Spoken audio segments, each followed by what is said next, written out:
우리는 지난주 공회 앞에서도 당당하게 나사렛 예수의 이름과 또 그 이름의 능력을 대변했던 베드로와 요한의 모습까지 보았습니다. 그리고 그런 담대한 대범한 베드로와 요한의 모습에 공회원들이 당황하는 모습을 보았고, 그 속에서 도무지 두 제자를 비난할 말을 찾을 수 없었다는 것까지 우리가 보았습니다.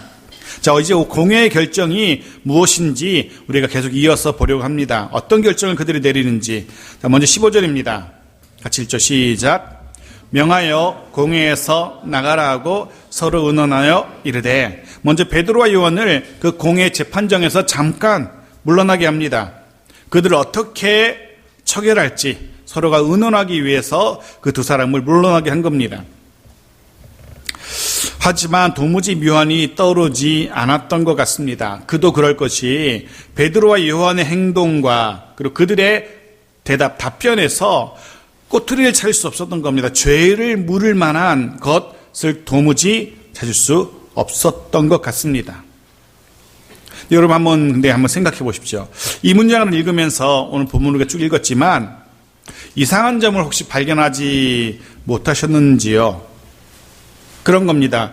분명 베드로와 요한은 공회원들이 의논하는 자리에 있지 않았습니다. 잠시 밖에 나가 있으라 했죠. 자기들끼리 의논하고 있는 거예요. 어떻게 판결할지, 어떤 죄목을 적용할지 서로 간에 지금 공회원들이 의논하고 있어요. 자, 이제 돌발 질문입니다. 그렇다면 베드로와 요한은 바깥에 나가 있고 공회원들 사이에 오고 갔던 이야기들, 그 이야기를 어떻게 알고 이렇게 성경에 기록될 수 있었을까요? 제자들은 지금 다 바깥에 나가 있어요. 공회원들만이 이야기가 오고 가고 있어요. 근데 그 이야기를 성경에 낱낱이 지금 기록되고 있는 겁니다. 어떻게 이럴 수 있었을까? 성령님이 알려준 것인지 어떻게 할 수 있었을까? 배신자가, 그렇죠. 그쪽 편에서 볼 때는 배신자가 있었던 겁니다. 또 우리 편에서 보면 공회원들 중에 예수의 제자들이 있었기 때문입니다. 이미 우리는 성경을 통해서 공회원이었던 몇몇 제자들의 이름을 알고 있어요. 그 중에 니고데모라는 사람, 그 역시 공회원이었고, 또 예수의 시체를 가져다 장례를 지는 사람, 아리마대 사람 요셉도 역시 공회원이었어요. 뿐만 아니라 이들처럼 이름을 드러내지는 못했지만 공회원 중에 또 다른 예수의 제자가 얼마든지 있을 수 있었을 겁니다. 그들을 통해서 공회원들 사이에 어떤 비밀스러운 이야기들이 오고 갔는지 우리에게까지 알려지게 된 겁니다. 공회원들은 미처 생각하지 못했겠지만 그들 속에 예수의 제자들이 있었다는 사실. 생각나는 말씀이 있었습니다. 열왕기상 19장 18절 말씀이었어요. 보십시오. 같이 읽어볼까요? 시작. 그러나 내가 이스라엘 가운데에 7,000명을 남기리니 다 바알에게 무릎을 꿇지 아니하고 다 바알에게 입맞추지 아니한 자니라. 혼자만 남았다고, 홀로 힘겹게 하나님을 위해 싸운다라고 푸념하는 엘리야에게 하나님이 하신 말씀입니다. 너 말고도 7,000명이라. 아시는 것처럼 성경에서 쓰이는 7이라는 단어는 완전수입니다. 거기다가 곱하기 1000도 완전수입니다. 완전수 곱하기 완전수는 셀 수 없을 만큼 많은 사람들이 있었다라는 이야기입니다. 엘리야는 나만 남았다라고, 나만 외롭게 신앙생활 한다라고 생각했었지만 아니었습니다. 그와 같은 사람들이 곳곳에 수도 없이 많이 있었던 겁니다. 지금도 여전히 마찬가지입니다. 지금도 여전히 곳곳에서 이름도 없이 빛도 없이, 혹은 선명히 드러나진 않지만 저마다 자신의 자리에서 최선을 다해 살아가고 있는 하나님의 사람들이 있다는 사실을 우리가 기억해야 된다는 겁니다. 나만 외롭게, 나만 힘겹게 신앙생활하는 게 아니라는 거죠. 바라기는 우리 모두도 그런 사람이길 바랍니다. 학교에서건 직장에서건 가정에서건 저마다의 삶의 그 현장 속에서 묵묵히 그리스도 예수의 제자들로 살아갈 수 있기를 간절히 소원합니다. 그 속에서 하나님께서 내게 맡기신 사명을 성실하게 감당하며 살아갈 수 있기를, 정말 하나님 보실 때 쓸만하군, 쓸모가 있는데 유용하게 하나님께 쓰임받는, 정말 하나님께서 기뻐하시는 그런 모습으로 살아갈 수 있는 우리 모두가 되어지기를 간절히 소원합니다. 계속 봅시다. 16절입니다. 같이 읽죠. 시작. 이 사람들을 어떻게 할까? 그들로 말미암아 유명한 표적 나타난 것이 예루살렘에 사는 모든 사람에게 알려졌으니 우리도 부인할 수 없는지라. 그들이 그렇게 말해요. 도대체 이 사람들을 어떻게 처벌할까? 어떻게 처결할까? 도대체 어떻게 이 사람들을 할까? 무슨 의미겠습니까? 어떤 방법도 떠오르지 않는 거예요. 도무지 어떻게 할지 떠오르지 않는 거예요. 죄를 물을 수가 없는 겁니다. 거기다 이들이 제일 잘하는 것, 없던 죄를 만들어서 뒤집어 씌우는 일, 예수를 그렇게 죽였잖아요. 이게 공의원들이 하는 일이에요. 없는 죄도 만들어서 뒤집어 씌우는 일. 근데 이 일도 불가능해요. 왜냐하면 너무나 선명한 수많은 증거와 수많은 증인들이 있었기 때문에 죄를 막 만들어서 뒤집어 씌우지 못하는 거예요. 본문에 기록된 유명한 표적이라는 이 표현은 이미 수많은 사람들에게 알려졌다는 이야기입니다. 병고침의 표적이 이미 그 인근의 모든 사람에게 쫙 퍼져나간 거예요. 아무리 공의원이라 할지라도 부인할 수 없는 증거가 있는 겁니다. 도저히 그들이 손쓸 수 없는 선명한 증거. 바라기는 우리의 삶 속에도, 여러분의 삶 속에도 이런 선명하고도 분명한 증거들이, 표적들이 있기를 소원합니다. 그 누구도 부인할 수 없는 성령 하나님의 일하심이 분명하게 드러나는 그런 우리 삶이 되었으면 좋겠다라는 생각을 해봅니다. 심지어 믿음 없는 남편도 인정할 수밖에 없는 표적들이, 믿음 없는 아내도 인정할 수밖에 없는 그런 표적들이 부모님께서 또 자녀들이 인정할 수밖에 없는 성령 하나님의 일하심의 증거들이 우리의 인생 속에 좀 더 많아졌으면 좋겠다라는 그런 생각을 해보게 되어집니다. 우리의 가정과 일터와 교회에도 하나님이 함께 하신다는 증거, 하나님이 우리를 위해서 일하신다는 증거, 그런 증거들이 더 많아질 수 있었으면 좋겠다, 그런 생각을 합니다. 우리의 신앙을 인정할 수밖에 없는 그런 표적들, 우리 주변 사람들이 우리가 섬기는 하나님의 살아계심과 하나님의 다스리심을 인정할 수밖에 없는 하나님의 일하심이 우리의 가정과 우리 일터에 많아지면 얼마나 좋을까라는 생각을 하게 되어집니다. 그리고 그를 통해서, 그런 우리를 통해서 하나님의 이름이, 하나님의 영광이 드러나는 그런 복된 삶을 살 수 있기를 주의 이름으로 축복합니다. 자, 17절입니다. 같이 읽죠. 시작. 이것이 민간에 더 퍼지지 못하게 그들을 위협하여 이후에는 이 이름으로 아무에게도 말하지 말게 하자 하고. 결국 공회원들의 결정이 무엇입니까? 여기 말하는 이것은 병자가 고침을 받은 사건을 말합니다. 그리고 그 일이 예수의 이름으로 일어났다는 사실을 말합니다. 그 일이 더 이상 다른 사람들에게 퍼지도록 하지 말라라고 엄중 경고, 협박하는 것으로 결론을 내립니다. 자, 18절 같이 읽겠습니다. 시작. 그들을 불러 경고하여 도무지 예수의 이름으로 말하지도 말고 가르치지도 말라 하니, 드디어 베드로와 요한을 들어오라 해서 그들의 재판의 결과를 이야기합니다. 그들의 재판의 결과가 무엇입니까? 그들에게 사도의직을 내어놓으라는 것이 아니었습니다. 더 이상 교회를 운영하지 말라는 그런 이야기가 아니었습니다. 그들이 두 제자에게 요구한 것 무엇입니까? 두 가지입니다. 하나는 예수의 이름으로 말하지 말라는 것, 예수의 이름으로 말하지 말라. 또 하나는 예수의 이름으로 가르치지 말라는 겁니다. 예수의 이름으로 말하지 말라, 예수의 이름으로 가르치지 말라. 잘 보십시오. 공회원들이 정말로 두려워했던 것이 무엇인지 여실히 드러납니다.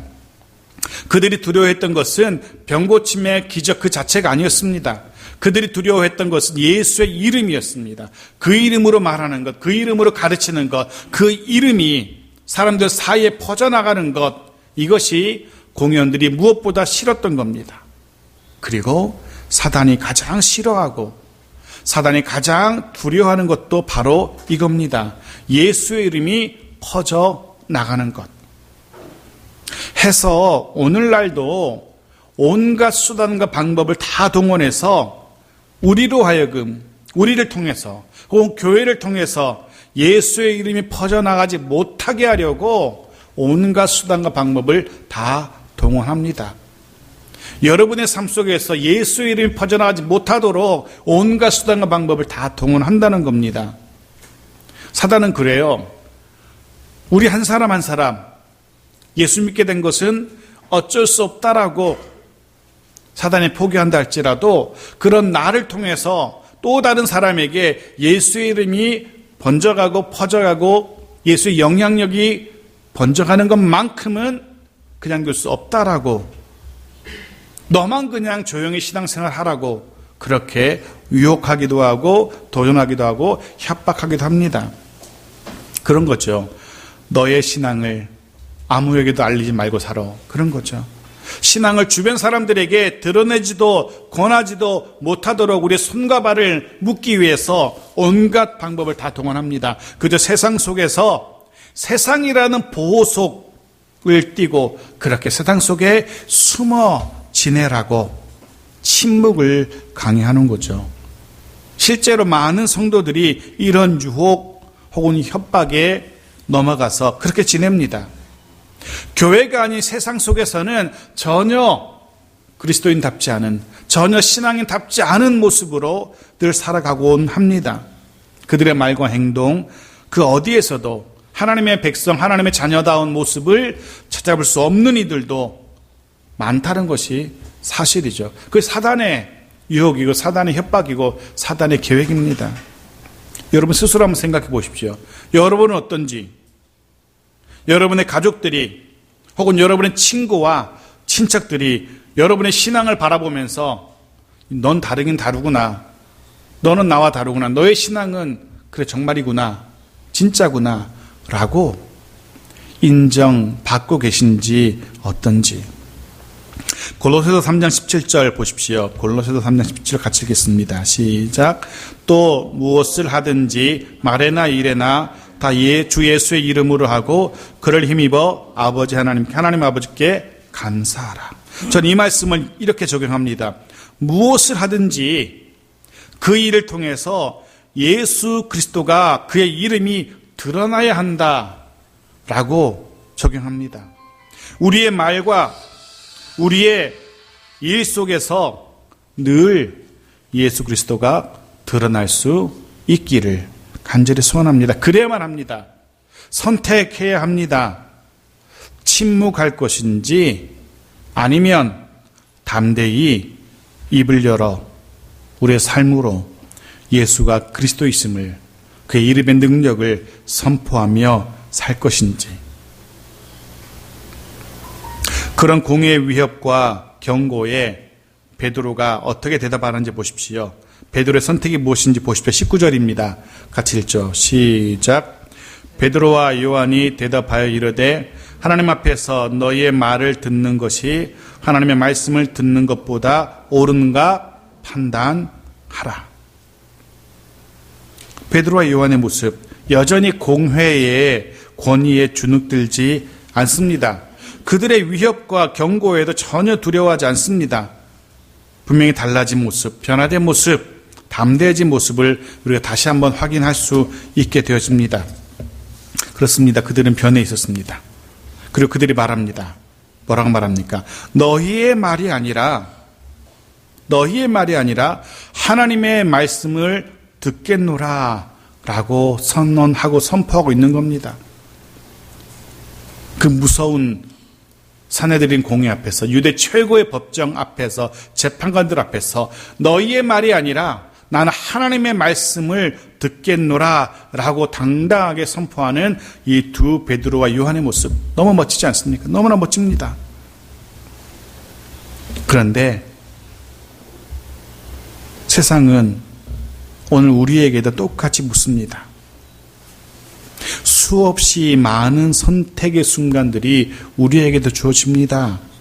세상의 흐름을 따라 살아갈 것인지 아니면 그 흐름이 아니라 하나님의 뜻을 따라 살아갈 것인지, 세상 모든 사람들이 걸어가는 그 길을 나도 걸어갈 것인지, 아니면 그 길이 아니라 수많은 세상의 사람들이 걸어간다 할지라도 그 길이 아니라 나는 주님이 오라고 하시는, 주님이 가라고 하시는 그 길을 걸어갈 것인지 선택해야 됩니다.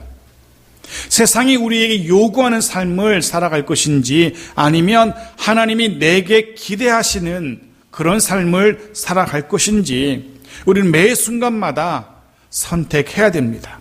신중하게 잘 판단해야 됩니다. 어떤 판단이 옳은 판단인지, 어떤 삶이 옳은 삶인지, 어떤 선택이 하나님께서 원하시고 기대하시는 선택인지 신중하게 판단하고 선택해야 됩니다.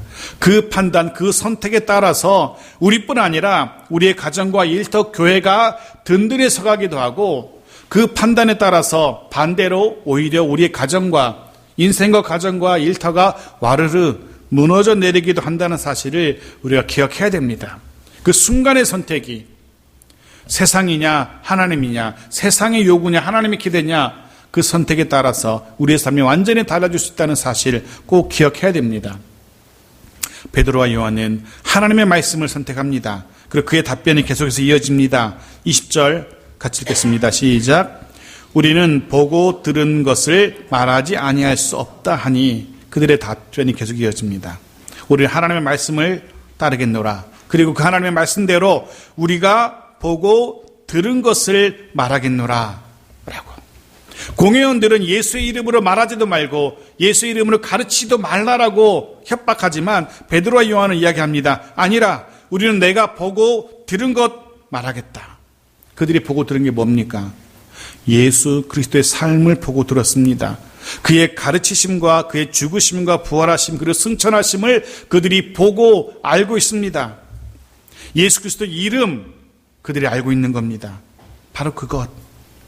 그들이 보고 들은 예수 그리스도와 그의 삶과 그 이름의 능력, 그것을 증거하겠노라 라고.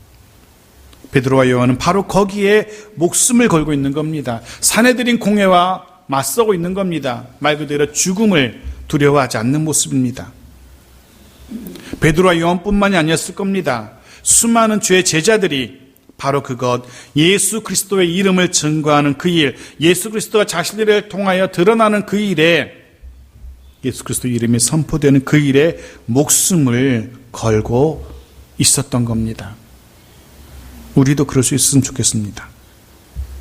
우리도 또한 우리가 말해야 되는 것들이 바로 이런 것들입니다. 예수님의 가르치심, 그리고 그의 삶, 우리가 말해야 되는 것들입니다. 오늘 이 예배를 통해서 주님께서 우리에게 말씀하신 것들, 우리에게 깨닫게 하신 것들, 그것 가지고 다시금 우리의 일상의 삶 속으로 들어가서, 세상 속으로 들어가서, 우리의 삶의 자리로 돌아가서 우리 주변 사람들에게 그 이름을, 그 이름의 능력을, 그의 말씀을 전해야 되는 겁니다. 왜 우리가 예수 이름을 그들에게 전해야 됩니까? 왜 우리가 예수의 이름의 능력을 그들에게 알려줘야 됩니까? 왜냐하면 그 이름에 생명이 있다는 사실을 우리가 경험했기 때문입니다. 그 이름만이 생명을 주는 이름이라는 것을 우리가 이미 체험해 봤기 때문에, 그 이름을 통해서 내가 생명을 얻었기 때문에 그들에게 생명을 전해야 하기 때문에 그들도 살아야 되지 않습니까? 사랑하는 우리 가족들이 살아야 되고 이웃들이 살아야 되기 때문에 그들에게 그 이름을 전하는 겁니다. 내가 경험해 봤기 때문에. 예수 그리스도 안에 생명이 있지 않습니까? 그 생명 없는 가족들에게, 생명 없는 친지들에게, 친구들에게 말해줘야 되잖아요. 그들에게 생명이신 예수 그리스도를 말해줘야 돼요. 자, 마지막 절 21절입니다. 같이 읽죠. 시작. 관리들이 백성들 때문에 그들을 어떻게 처벌할지 방법을 찾지 못하고 다시 위협하여 놓아 주었으니 이는 모든 사람이 그 된 일을 보고 하나님께 영광을 돌림이라. 결국 공회원들이 더 이상 베드로와 요한을 위협하지 못하고, 어떻게 하지 못하고 그냥 말로 위협하고 놓아줍니다. 근데 사실은 공회원들이 얼마든지 죄를 만들어서 베드로와 요한을 처벌할 수 있었어요. 얼마든지. 예수를 예수의 부활을 공개적으로 이야기한다. 이건 사실은 얼마든지 죄를 뒤집어 씌울 수 있어요. 왜냐하면 사형 집행권은 로마에게만 있었거든요. 아무리 유대인들이 사내들인 공회에서 죽을 죄라고 사형을 언도해도 그것을 집행하는 권리는 그 당시 이스라엘을 통치하고 있었던 로마 정부에게 있었어요. 결론적으로 말하면 예수의 죽음은 로마 정부의 결정이었어요. 그런데 그 예수의 죽음이 불법이었고 그래서 그가 부활했다라고 이야기하는 것은 자칫 잘못 엮이면 로마 정부를 향한 도전이 될 수 있고 반란도 될 수 있는 거예요. 얼마든지 엮으려면 그렇게 엮을 수도 있었어요. 그런데 사내들인 공회가 그렇게 하지 못합니다. 왜냐하면 이미 너무나 많은 증인들이 있었기 때문에, 병 나은 사람이 있었고 인근의 사람들이 다 알고 있었기 때문에 그러지도 못해요. 할 수 있는 게 없는 겁니다. 세상이 그렇습니다. 때로 우리를 협박하고 위협하고 여러 가지 것들로 우리에게 도전하죠. 때로는 물질의 문제를 가지고, 때로는 건강의 문제를 가지고, 또는 사람과의 관계의 문제를 가지고 우리에게 막 도전해 와요. 너 그냥 가만두지 않겠다라고. 너 그런 식으로 신앙생활 잘하면 너 그냥 두지 않을 거야. 이런 식으로 도전해 와요. 하지만 그저 위협만 할 뿐입니다. 겁먹을 필요가 없습니다. 마치 목줄이, 든든한 목줄이 채워진 사냥개 같은 모습, 우리가 두려워할 필요가 없는 겁니다. 거듭 말씀드리지만 그 어떤 세상의 유혹이건 위협이건 협박이건 염려하지 마십시오. 두려워하지도 마십시오. 사랑하는 성도 여러분, 또 한 주간 시작될 겁니다. 그 말씀을 따라서 담대하게 살아갈 수 있길 바랍니다. 주님의 자녀답게. 그 어떤 세상의 유혹도 협박도 그것에 마음 무너지지 말고 담대하게 하나님이 기뻐하시는 모습으로 살아갈 수 있는 우리 모두가 되어지길 바랍니다. 말씀 정리합니다.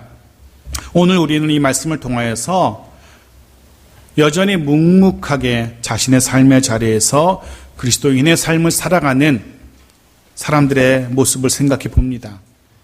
물론 쉽지는 않겠지만 그 세상 속에서 정말 멋진 모습으로, 하나님께서 기대하시는 모습으로, 참된 그리스도인의 모습으로 살아갈 수 있기를 간절히 소원합니다. 그리고 그런 우리의 삶 속에 성령 하나님의 인도하심과 도우심과 일하심의 증거들이 많아지기를, 그런 복된 삶을 살 수 있기를 바랍니다. 분명 수시로 선택의 순간이 우리에게 주어질 겁니다. 그때 세상의 요구에 따라 살아갈 것인지 아니면 하나님의 기대를 따라 살아갈 것인지, 무엇이 옳은 선택인지 무엇이 옳은 판단인지 늘 생각하십시오. 하나님의 기대를 따라서 하나님이 원하시는 삶을 살아갈 수 있는 우리 모두가 되어지기를, 그리고 무엇보다 생명이신 예수 그리스도를 담대히 선포하며 살아갈 수 있는 우리의 삶이 되어지기를 주의 이름으로 축복합니다.